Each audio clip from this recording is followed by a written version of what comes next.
విమాన ప్రమాద మృతుల గుర్తింపు ప్రక్రియ ఇంకా కొనసాగుతోంది. డిఎన్ఏ ఆధారంగా ఇప్పటి వరకు 31 మంది మృతదేహాలను గుర్తించారు. 12 మృతదేహాలను కుటుంబ సభ్యులకు అప్పగించారు అధికారులు. గుజరాత్ మాజీ సీఎం విజయ్ రూపానీ మృతదేహం గుర్తింపు కష్టంగా మారింది. సేకరించిన శాంపిల్స్ తో విజయ్ రూపానీ డిఎన్ఏ సరిపోలటం లేదు. సాయంత్రంలోపు విజయ్ రూపానీ మృతదేహాన్ని గుర్తిస్తామంటున్నారు అధికారులు. అహ్మదాబాద్ సివిల్ ఆసుపత్రి దగ్గర మృతుల బంధువులు పడిగాపులు కాస్తున్నారు.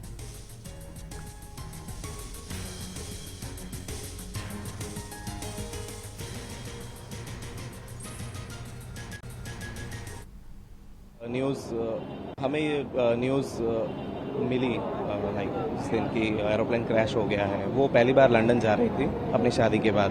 उनके पति वहाँ पे काम करते हैं एज अ मेडिकल ऑफिसर। सो वो उनसे मिलने जा रही थी आफ्टर 15 डेज़। नहीं, उनके हस्बैंड वहीं पे रहते थे और बाकी सारी फैमिली राजस्थान में ही रहती है। बहुत डिप्रेशन का माहौल है अभी तो, हम कुछ कह नहीं सकते। उनके मदर और बाकी सारे रिलेटिव्स राजस्थानी हैं।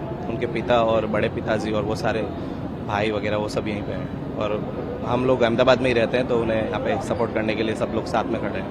नहीं, डीएनए टेस्टिंग में एक्चुअली 72 घंटे लगते ही हैं। As I am a doctor I can know like this is the process only. So we are also supporting the system. Hand over होने वाला है, लाइक 1 घंटे में हो जाएगा, प्रोसेस में ही है। तो उसके बाद हम लोग बॉडी लेके राजस्थान जाएंगे।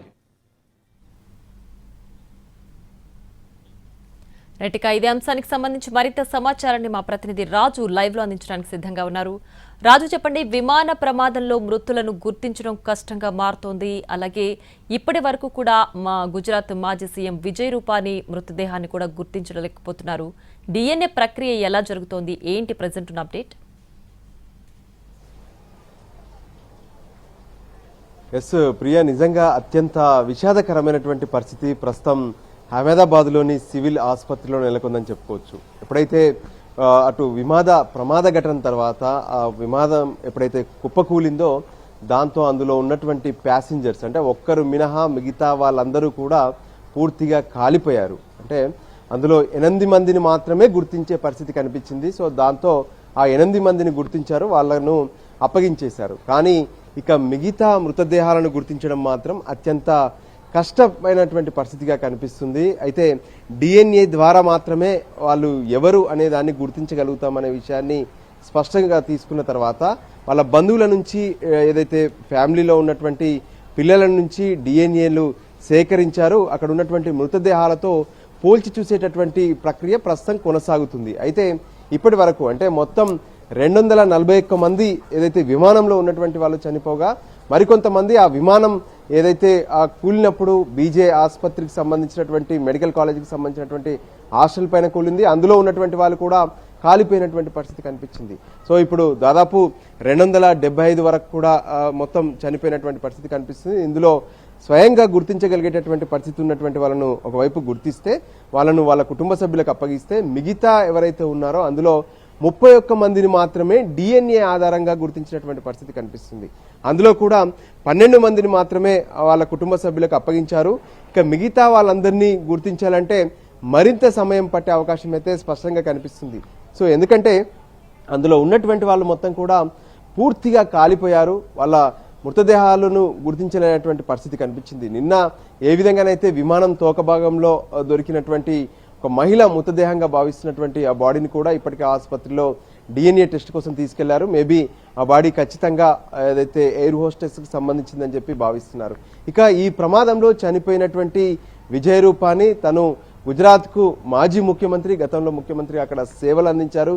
సో ఆయన మృతదేహాన్ని కూడా ఇప్పటి వరకు గుర్తించలేనటువంటి పరిస్థితి. ఎందుకంటే అక్కడ ఉన్నటువంటి డెడ్ బాడీస్ లో మొత్తం కూడా ఎక్కడికక్కడ చెల్లా చెదురైపోయినటువంటి ముక్కలుగా కనిపిస్తున్నాయి. మరికొంతమందిని ఎక్కడికక్కడ మాంసం ముద్దలను తీసుకొని వచ్చి వాటిని డిఎన్ఏ టెస్టులు నిర్వహించడం అంత సులువైనటువంటి ప్రక్రియ మాత్రం కాదు.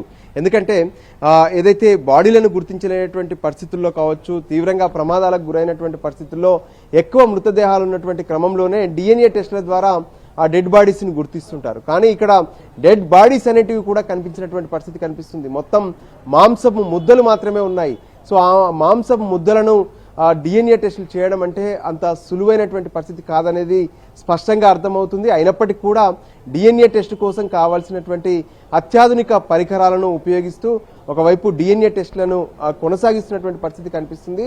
సో అక్కడ బంధువులు ఎవరైతే ఇప్పటి వరకు ఈ ప్రమాదంలో చనిపోయినటువంటి వాళ్ళ బంధువులందరూ కూడా సివిల్ ఆసుపత్రిలో ఉన్నటువంటి ఆడిటోరియం ఏదైతే ఉందో ఆడిటోరియంలో కూర్చొని వెయిట్ చేస్తున్నారు. వాళ్ళకు కొంత ప్రభుత్వం వాళ్ళకు కావాల్సినటువంటి కొన్ని మౌలిక సదుపాయాలు కల్పించినప్పటికీ కూడా అంటే తమ వాళ్ళు చనిపోయేటువంటి ఒక ఆవేదన వాళ్ళలో ఉంటే మరోపక్క వాళ్ళ డెడ్ బాడీని ఇప్పటి వరకు కూడా గుర్తించలేకపోయినటువంటి ఆవేదన కూడా వాళ్ళలో కనిపిస్తుంది. దాంతో ఎంతో మంది ఏడ్చి వాళ్ళ కన్నీరు సైతం ఇంకిపోయినటువంటి పరిస్థితి మనకు అక్కడ స్పాట్లో కనిపిస్తుంది.